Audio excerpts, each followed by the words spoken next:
Olá pessoal, tudo bem? Eu gostaria de agradecer a Cíntia pelo convite para produzir este vídeo e eu espero que ele seja útil para vocês. Bom, o meu nome é Mariana e eu sou licenciada em Letras com habilitação em Português e em Inglês e doutora em Estudos Linguísticos na área de Linguística Aplicada. E hoje eu vou falar um pouquinho sobre o processo de ensino-aprendizagem.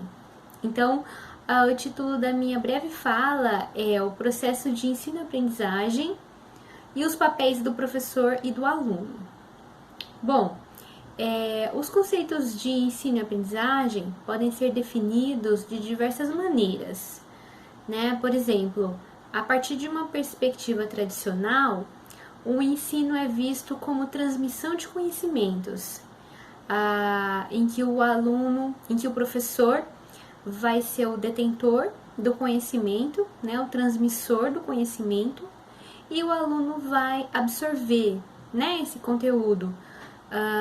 O professor vai apenas transmitir, né, em sala de aula esse conhecimento, enquanto o aluno apenas recebe, né? Então a aprendizagem aí é vista como um processo de aquisição, né, de conteúdos. Possivelmente vocês já, né, vivenciaram essa experiência. É uma prática bastante comum em diversas instituições de ensino atualmente, né? No entanto, as pesquisas têm mostrado que essa prática não traz resultados muito satisfatórios no que se refere à aprendizagem, né? Porque o que acontece, né? Os alunos acabam apenas memorizando, né, o conhecimento e reproduzindo de forma mecânica nas avaliações, né? E aí esse conhecimento é esquecido alguns dias depois, né? Não houve de fato internalização, né? O aluno apenas memorizou, né? E reproduziu nas provas. Por outro lado, tendo em vista uma perspectiva sociocultural, o ensino é visto como mediação do conhecimento, né? Então, o professor deixa de ser o grande detentor do conhecimento, o transmissor do conhecimento, para assumir o papel de mediador, né?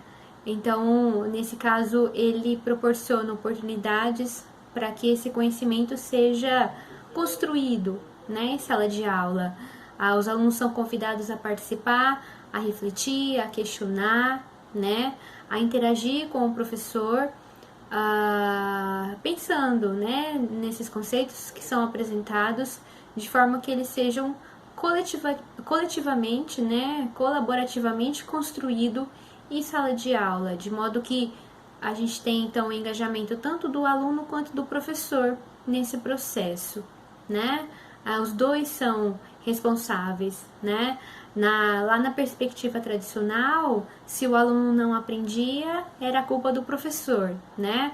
O aluno não aprendeu foi porque o professor não ensinou da maneira correta, né?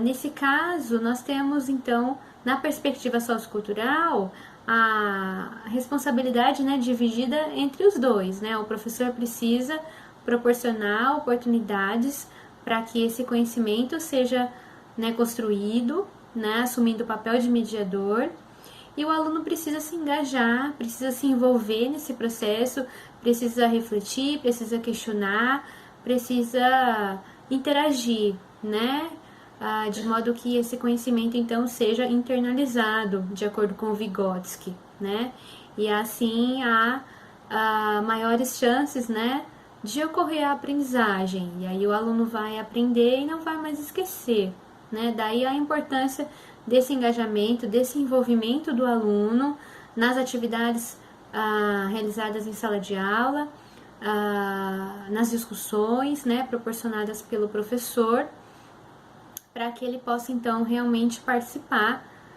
desse processo, né?